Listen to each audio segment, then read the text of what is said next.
저는 한국생산기술연구원 탄소중립산업기술연구부문에 있는 양원이라고 합니다. 실제로 기술 개발하는 현장에 있고요. 제가 원래 이제 기술 개발을 하는 쪽은 화력 발전 쪽을 기술 개발을 계속 해오고 있었습니다. 화력 발전 쪽이 좀 큰 시스템이다 보니까 아무래도 좀 에너지 시스템에 대해서 약간 거시적으로 볼 수 있는 좀 그런 안목들이 몇 년간 계속 좀 이렇게 생겼다고 할 수 있고, 그런 관점에서 제가 그 모든 기술 분야의 전문가는 아니지만 전체적인 탄소 중립을 위한 기술 현황과 전망에 대해서 어느 정도까지는 말씀을 드릴 수 있을 것 같습니다. 혹시 관련 내용들에 대해서 전문가분들이 듣고 계실 때 조금씩 틀린 내용들이 있을 수 있겠지만 제가 좀 되도록이면 일반적인 내용들을 말씀드리고, 그 다음에 가능하면 충남도에서 어떤 형태로 이런 현황들에 대해서 대응하는 것들이 좋을지를 주로 기술적인 관점에서 말씀을 드려보고자 합니다. 일단 충남 온실가스 배출 현황은 다들 알고 계시는 것처럼 광역지자체 기준 전국 1위고, 그 다음에 이 중에 약 60% 정도가 석탄화력에서 나오고요. 나머지는 이제 대부분 산업 쪽에서 배출된다고 보시면 되겠습니다. 밑에 내용도 뭐 기사에 많이 나왔던 내용이라 알고 있는 많이 아시는 내용이겠지만 전국 석탄화력 발전소의 절반이 이제 충남에 밀집해 있는 상황이어서 탄소 배출량이 지금 이렇게 보시는 것처럼 가장 많을 수밖에 없는 그런 상황이고, 이 부분을 이제 해결하기 위해서 몇 년 전부터 계속 그 탈석탄 정책을 충남도에서 추진을 하고 있는 걸로 알고 있습니다. 네, 산업 쪽만 좀 따로 떼어넣어서 좀 보려고 하는데요. 산업 쪽을 놓고 봐도 충남이 전국 광역지자체 기준으로 2위입니다. 충남에는 아시는 것처럼 현대제철이 있고 석유화학 단지들이 있기 때문에 이런 것들 때문에 주로 이제 제1차 금속산업, 제철소가 되겠죠. 이쪽이 절반 이상, 산업 쪽 온실가스 배출의 절반 이상이고, 그 다음에 화학 정유 이런 쪽들도 상당히 큰 부분을 차지를 하고 있습니다. 그래서 뭐 1위 전남, 그 다음에 2위 충남인데 또 2위하고 3위 경북하고의 차이도 꽤 나는 편이고, 그래서 충남도가 어떻게 보면 그 탄소 중립을 위해서 어떻게 보면 키 지자체다라고 이렇게 보실 수가 있겠습니다. 탄소 중립을 위한 일단 기본 전략을 조금은 번잡하긴 한데 제가 나름대로 좀 표로 좀 만들어봤습니다. 일단 다 이제 이게 온실가스를 배출하는 그런 부문들인데 여기에 대해서 이제 폐지하는 거가 일단 그 방법이 있겠고요. 두 번째는 효율을 향상시키는 방법. 이건 어떻게 보면 이 두 가지는 이제 어떻게 보면 전통적인 방법이고, 뭐 이렇게 지금 상황에서 정책적으로 쉽지는 않지만 결정할 수 있는 내용들인데, 기술 관점에서 놓고 보면 이제 요 세 가지 기술 정도가 될 것 같습니다. 첫 번째는 재생에너지 쪽이 되겠고, 두 번째는 기존의 이제 연소 시스템, 결국 탄소 배출이라고 하는 거는 화석 연료를 연소하는 과정에서 이제 나오게 되니까 이 탄소를 포함하고 있는 연료를 태우지 않고 이것을 무탄소 연료로 대체를 해보자라고 하는 게 이제 두 번째 내용이 되겠습니다. 세 번째는 여기 나와 있는 이제 탄소를 포집하고 재이용하거나 저장하는 CCUS 기술, 이 세 가지 정도 범주로 나눌 수 있을 것 같고요. 각각의 이제 부문들에 대해서 석탄화력은 이제 단계적 폐지 형태로 가고, 되도록이면 빠르게 폐지하자라고 하는 게 이제 기본적인 현재 정책의 틀이라고 보시면 될 것 같고요. 효율 향상의 관점에서 놓고 보면 이런 것들이 없을 수는 없으니까 효율 향상의 관점에서 놓고 보면 석탄화력 쪽에서의 효율 향상은 사실 어느 정도 이제 할 만큼 했다. 사실은 효율 향상은 어떻게 보면 더 이렇게 더 할 수 있는 어떤 그런 포텐셜이 상당히 제한적이다라는 말씀을 드릴 수 있을 것 같습니다. 우리나라에서 이쪽 부문들이 상당히 이제 운영들을 효율을 향상을 위한 운영들을 충분히 해왔고, 사실은 전 세계적으로 비교해도 상당히 높은 효율을 가지고 있는 그런 시스템들이기 때문에 이걸 통해서 뭔가 획기적으로 탄소를 저감한다라고 하는 건 이제 한계가 있을 것 같고요. 결국은 재생에너지 쪽이 이제 핵심이 될 텐데, 태양광 및 이제 풍력 쪽, 그 다음에 여기에 더해서 ESS가 붙어서 태양광과 풍력이 갖고 있는 이제 어떻게 보면 가장 핵심적인 약점이죠. 생산 간헐성 문제를 해결을 하자라고 하는 게 이제 첫 번째 방법일 것 같은데, 이 ESS만으로는 현재 기술적인 내용을 봤을 때 충분하지 않은 것 같아서 이 태양광과 풍력에서 나오는 이제 잉여 전력을 가지고 수소를 만들자라고 하는 게 이제 그 다음 핵심적인 전략이 될 것 같습니다. 요 사이에 이제 바이오매스가 좀 애매하게 끼어 있기는 한데요. 바이오매스는 기본적으로 좀 국내에서 이렇게 수집하고 하는 것들이 이렇게 그렇게 적극적이진 않은 것 같습니다. 정책적으로. 그래서 제가 다 밑에 보면 세모로 일단 필요는 하지만 그렇게 결정적인 역할을 하기에는 좀 한계가 있다라는 식으로 제가 만들어놨고요. 결국은 이제 수소하고 그 다음에 이 수소를 이제 운반하고 이송하는 데 있어서 수소가 이제 밀도가 낮기 때문에 이런 여러 가지, 그다음에 이제 액화되는 온도가 매우 낮기 때문에 저온 고압의 어떤 한계가 있어서 이런 문제를 해결하기 위해서 여기에다가 질소를 붙여가지고 이제 암모니아 형태로 하는 대체하는 이쪽이 이제 상당히 중요한 부분이 될 것 같습니다. 당연히 태양광 풍력 이쪽은 앞으로도 중요한 부분인데 이제 국내에서의 어떤 그 재생에너지의 자원 문제에 대해서 아직 여러 가지 논쟁들이 있지만 어느 정도는 한계가 있기 때문에 이걸 이제 함께 활용하는 쪽으로 그렇게 이야기가 돼가고 있는 것 같습니다. 요 1번, 2번을 일단 먼저 한 다음에 이제 안 되면 생각해야 되는 게 CCUS라고 생각하면 될 것 같고요. CCUS는 결국 화석연료를 그냥 태울 수밖에 없다라고 한 전제에서 출발을 하고 화석연료를 태웠을 때 나오는 이산화탄소를 따로 포집해서 저장을 하거나 아니면 재이용을 하거나 하는 이제 그런 형태로 갈 것 같습니다. 다만 요 세 개 기술을 가지고 뭔가 하는 데에 있어서 제가 말씀 안 드린 부분이 있는데 이제 사실은 이 세 개를 잘 조합해서 되면 제일 좋겠는데 이거에 대한 부담이 너무 크니까 그래서 이제 가정에서 에너지를 절약하거나 에너지를 절약하는 쪽으로도 생각할 수가 있겠고 가장 이제 큰 부분은 이제 원자력 부분이 있을 수가 있겠습니다. 하지만 현재 상황에서는 탈원전 기조가 유지가 되고 있기 때문에 제가 오늘 이 발표에서는 원자력 부분은 따로 말씀을 드리지 않도록 하겠습니다. 네, 그러면 이제 이 세 가지 기술에 대해서 좀 일반적인 현황을 말씀드리도록 하겠습니다. 사실은 다 찾아보면 나올 수 있는 내용들이어서 제가 그냥 정리를 한다라고 생각하시고 들어주시면 될 것 같습니다. 네, 재생에너지는 태양광과 풍력이죠. 결국은 국내에 빠른 속도로 이제 보급이 진행이 되고 있고 다양한 형태의 기술 개발이 되고 있습니다.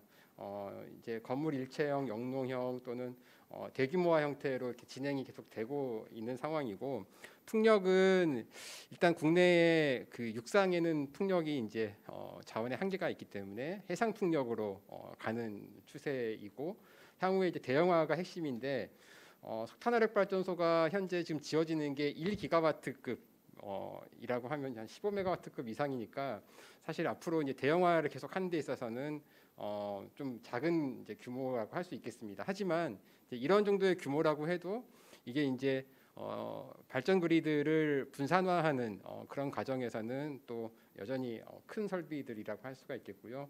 당연히 정책적으로도 지속적인 투자가 필요해서 이런 기술 개발되는 것들이 잘 보급이 되고 확산될 수 있도록 하는 게 필요할 거라고 생각이 됩니다. 그 다음에 이제 전력 생산의 간헐성 문제를 이제 해결하는 게 중요한데요. 그래서 생각하는 이제 방법들이 ESS가 있고, 그 다음에 섹터 커플링이라고 하는 이제 기술이 있습니다. 이거는 결국 재생에너지에서 어떤 때는 이제 잉여 전력으로 너무 많이 생산을 하니까 그 전력을 ESS로 저장을 할 수도 있겠지만 이걸 갖다가 뭔가 다른 형태의 수소라든지 다른 형태의 어떤 에너지원으로 전환을 해서 이것들을 갖다가 최적화해서 잘 활용을 할 수 있게 해보자. 뭐 P2X라는 기술로 보통 이야기를 하죠. 그 다음에 수소 터빈 발전, 수소로 하게 되면은 수소가 많이 생산이 되면 당연히 이제 기존의 화석연료 발전원이었던 가스 터빈도 이제 수소 터빈으로 가는 그런 형태가 될 것 같습니다. 그리고 미활용 바이오매스 활용을 통해서 부담을 좀 경감하는 작업들이 여기에 필요할 것 같습니다. 현재 충남에도 지금 신재생에너지 재생에너지 쪽에 지금 늘어난 현황들을 보면 2010년에 비해서 18년에 매우 많이 이렇게 늘어난 것을 볼 수 있습니다. 온실가스를 많이 배출하는 그런 지자체들이 또 재생에너지도 빠르게 확산을 하고 있지만 이 재생에너지 설비 기준으로 보면 또 그렇겠지만 생산량으로 놓고 보면 그 아직 많이 부족한 게 현실이어서 계속 이제 이 부분은 확대가 될 걸로 그렇게 생각을 합니다. 재생에너지에 대해서는 간단하게 말씀을 드리고요. 수소 쪽의 경우에는 뭐 다양한 수소 생산 기술들이 있습니다. 일단 뭐 그린 수소, 그레이 수소, 블루 수소 하는 내용들은 다들 사실 많이 아시는 내용일 것 같고 결국은 이제 그린 수소로 가거나 블루 수소로 가거나 또는 탄소 배출이 없는 이제 수소 생산 기술로 가야 될 것 같고요. 그 중에서도 제일 이제 핵심적인 내용은 결국은 재생에너지 발전과 연계한 수전해를 통해서 수소를 생산하는 게 이제 가장 핵심적인 내용이 될 것 같고 현재 지금 수소 이송 저장 이런 쪽들도 계속 기술 개발들이 되고 있고 많은 부분이 이제 수소 인프라와 연계되어서 핵심적인 기술로 개발이 되고 있는데 이에 비해서 수소 생산 쪽이 이제 사실은 어떻게 보면 핵심적인 키라고 볼 수가 있겠습니다. 수소를 어떻게 경제적으로 많은 양을 생산할 수 있을까 하는 게 이제 핵심적인 내용이 될 것 같고요. 그런 과정에서 제가 이제 수전해 쪽은 뒤에 조금 더 간단하게 좀 더 자세히 말씀을 드릴 거고요. 이제 기타에서 생산 과정에서 탄소 배출이 없는 수소인데 이걸 그린 수소라고 하기에는 좀 애매해서 다른 형태의 수소 요즘 뭐 그린, 그레이, 블루 말고도 여러 가지 색깔의 수소들이 있습니다. 탄소 중립 연료인 바이오매스를 기반으로 수소를 생산하거나 아니면 메탄을 보통 이제 그레이 수소라고 하면 천연가스, 천연가스 메탄이죠. 이걸 이제 개질을 해서 생산을 하면 이때는 CO2가 나오는데 이걸 그냥 열분해를 해서 수소와 탄소로 분리를 해버리면 이제 CO2가 안 나오는 형태여서 이런 형태의 기술도 이제 개발이 추진이 되고 있습니다. 저희 연구원에서도 이런 관련 기술들을 개발을 하고 있는 상황이고요. CCUS 쪽에 대해서 좀 말씀을 드리려고 하는데요. 적용 대상은 일단 그 화력 발전 쪽은 석탄 화력과 가스 복합이 해당이 되겠고 여기에서 이제 발생하는 이산화탄소가 워낙에 많기 때문에 보통 이제 하루에 석탄 화력 한 500메가와트 정도 규모, 한 기 정도 규모면은 한 연간 한 300만 톤 정도의 CO2가 나오거든요. 그게 이제 충남에 한 30기 있으니까 물론 30기가 다 용량이 같지는 않고 1기가짜리도 있고 해서 사실은 좀 더 많을 것 같긴 합니다만 이런 상황에서는 사실 이거를 유틸리제이션하고로 다 해결을 하는 거는 현재 이제 불가능한 상황이고요. 당연히 대용량의 저장소가 CO2를 가둬놓을 수 있는 저장소가 필수적으로 있어야 하는 그런 상황입니다. 그래서 이제 포집할 때 그 드는 비용, 경제성의 부분, 그 다음에 대용량 저장소를 확보하는 게 매우 이제 중요할 것 같은데요. 제가 경제성에 대해서 좀 말씀을 드리면 어느 정도의 포집 비용이 드냐라는 이제 질문을 하실 수 있는데 대충 발전소 하나에서 생산되는 전기의 약 4분의 1을 써야 된다고 생각하시면 될 것 같습니다. 그러니까 한 500메가와트, 1기가와트짜리 석탄화력 발전소에서 이제 포집 기술을 적용을 하는 순간 이게 한 750에서 800메가와트 정도, 그러니까 200메가와트 넘게 날아가는 거죠. 그러니까 상당히 사실 포집 비용이 비싸다고 할 수 있겠고 결국은 이제 이 경제성 문제는 이 포집 기술을 어떻게 혁신해서 계속 비용을 줄여가느냐라고 하는 게 이제 핵심이 될 것 같습니다. 그 다음에 산업연소 시스템은 사실 좀 화력 발전보다 좀 더 까다로운 부분이 있습니다. 화력 발전소는 기본적으로 굴뚝 하나에서 모든 그 CO2 배출이 되기 때문에 전 배출원이거든요. 그래서 거기만 딱 잡으면 되는데 산업연소 시스템은 사실 여기저기에서 연소가 일어나기 때문에 이것들을 다 제어하는 게 참 쉽지가 않아요. 그래서 이거는 이제 규모에 따라서는 재이용하고 포집되는 CO2를 재이용하는 기술하고도 연계하는 게 이제 가능할 거로 생각이 되어집니다. 네, 그럼 이제 분야별로 이거를 적용을 어떻게 할 것인가 하는 거를 이제 전환 쪽, 아무리 충남 쪽은 석탄화력이 많다 보니까 석탄화력 쪽을 좀 중심으로 제가 말씀을 드리도록 하겠습니다. 네, 일단 주요 전제는 그 여기 나오는 기술은 적용하는 거는 2050년까지 종료가 돼야 됩니다. 석탄화력이 그러니까 2050년 이후에도 석탄화력이 있을 건가 하는 문제는 현재 상황에서는 생각하지 않았고요. 일단 제로라고 생각을 했고 기술 개발 방안도 장기적인 관점이 아니라 2030년 이전까지 핵심 기술이 확보가 가능해야 되고 단기 적용 또는 중기 적용까지가 가능한 그런 기술들이어야 한다. 그 다음에 적용 가능한 기술은 이제 기존 설비 효율 향상 아까 제가 한계가 있다고 말씀드렸지만 아니면 이제 아예 새로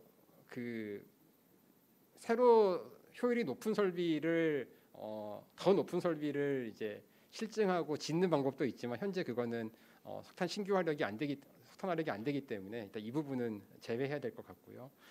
그 다음에 기본적으로는 연료를 좋은 걸 쓰면 효율은 올라가고 CO2는 줄어들게 되어 있습니다. 그래서 연료 대체하는 쪽이 이제 고품위 연료를 쓰는 방법.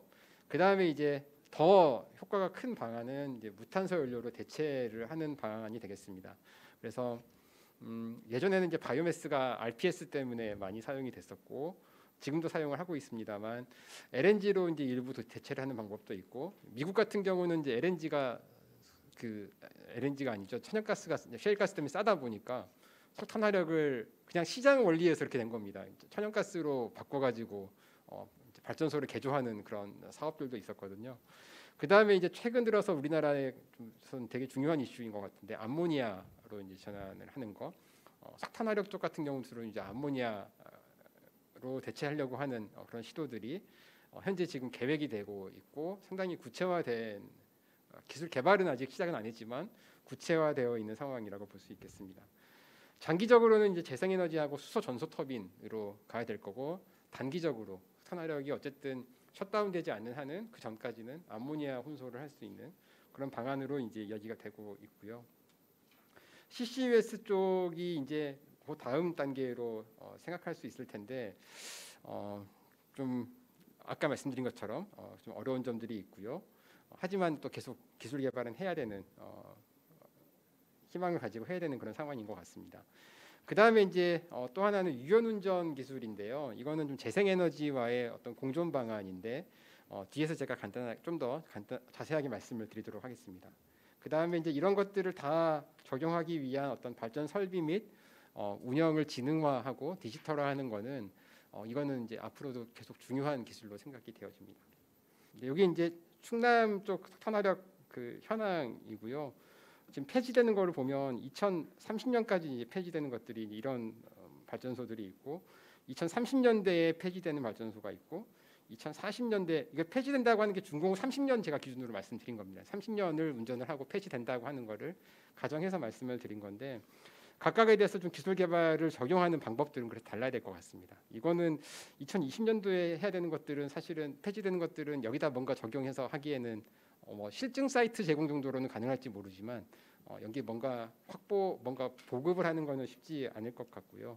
이 안에서 최대한 줄일 수 있는 방법을 찾아야 될 것 같고 이쪽 2030년대에 폐지되는 경우 이런 경우는 무탄소 연료로 혼소를 하거나 하는 이제 그런 그쪽이 이제 어떻게 보면 가장 현 시점에서는 파급 효과가 제일 큰 기술이 될 것 같고요.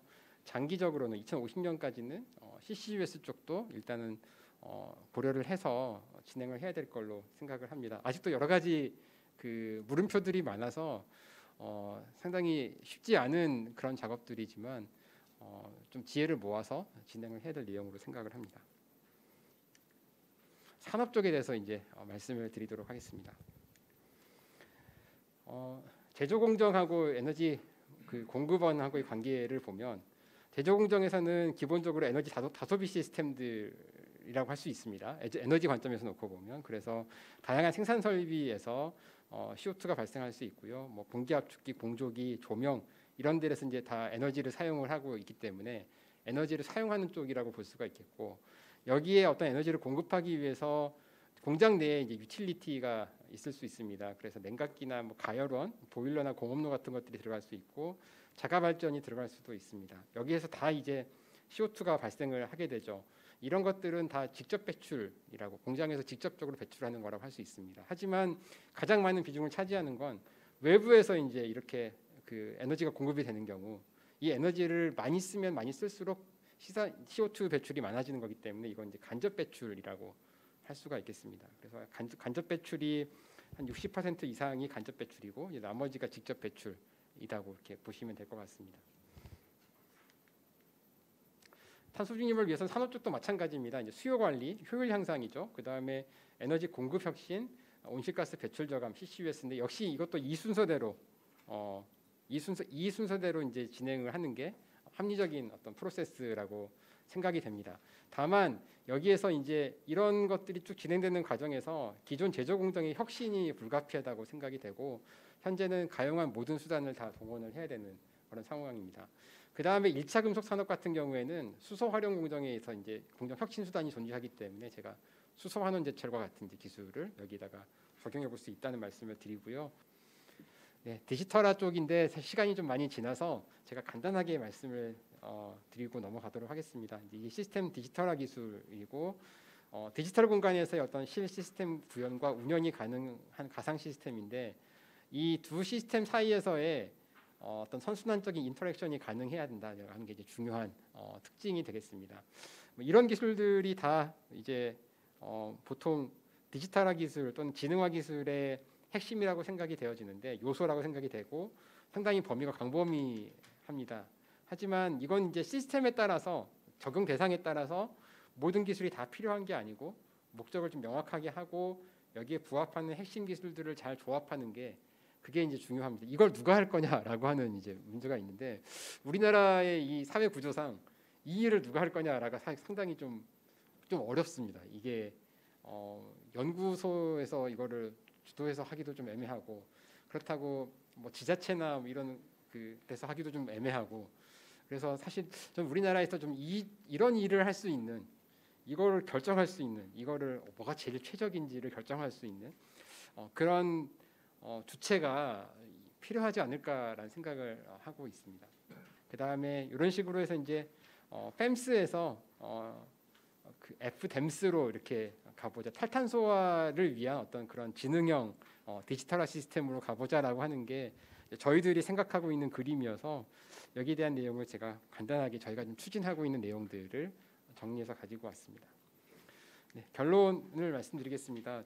결론은 결국은 2050년 충남 쪽 탄소 중립을 위한 어떻게 보면 핵심 지자체인데 기술 현황과 전망을 제가 깊이는 아니고 매우 빠르게 좀 하지만 일반적으로 다루었고요. 일단 모든 기술적인 수단을 효과적으로 동원을 할 수 있어야 이 목표가 가능하다라는 말씀을 드리고 싶고 그 다음에 현 상황과 정책에 맞는 적용 시나리오를 수립을 하되 기개발된 기술들에 대해서도 좀 열린 마음으로 검토를 하는 게 필요하다라는 말씀을 드리고 싶습니다. 그 다음에 마지막으로 디지털화나 지능화 기술의 중요성에 대해서 제가 말씀을 드렸고 이건 이제 앞으로 이런 기술들을 다 적용하기 위한 어떤 기반 기술로서 사실 매우 중요하다라는 생각이 들고 충남도처럼 이렇게 다양한 형태의 그 이산화탄소 배출원이 있는 이런 곳에서는 좀 더 이런 쪽에 관심을 가지고 좀 선도할 수 있는 그런 역할들을 하면 어떨까라는 그런 생각을 해봤습니다.